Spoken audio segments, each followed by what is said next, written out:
Honoring a Korean War veteran, friends and family waited decades for this moment.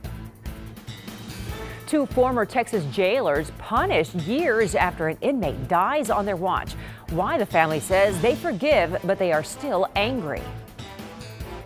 Good evening. A San Antonio POW captured during the Korean War more than 60 years ago now has the final resting place he deserves at Fort Sam Houston National Cemetery. Corporal Frank Sandoval died back in 1951, and his body was unidentified up until a few months ago.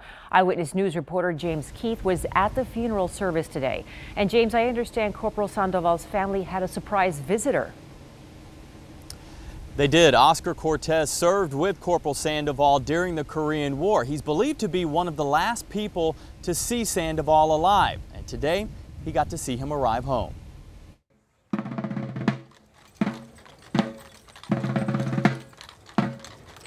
Draped in Old Glory, Corporal Frank Sandoval is welcomed to his final resting place, Fort Sam Houston National Cemetery. His two sons here to welcome their dad 65 years after his death. We never thought we would see this day come in reality. We never did. Very thankful that he's home, that he's found his final resting place, that he's with his family. In the crowd, families of other POWs and Oscar Cortez, a fellow soldier taken as a prisoner of war with Corporal Sandoval. He'll never forget their last interaction. I walked over there and said hi. Then he tells me, Cortez, said, I'm going to the hospital. And I said, oh no, Frank. That was the only words I told him because he knew exactly what I meant. Because I knew and he knew that whenever people go to the so-called hospital, nobody came out alive.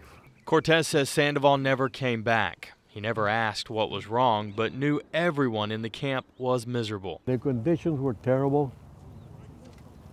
Nothing to eat, no water. Cortez was released in 1953 after the armistice was signed.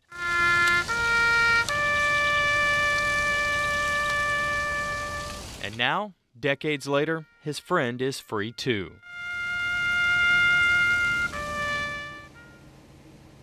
The Sandovals have very little information about their father's final days. They're hoping they'll be able to spend some time with Mr. Cortez to find out some more information. Reporting live from Fort Sam Houston National Cemetery, James Keith, KENS 5 Eyewitness News.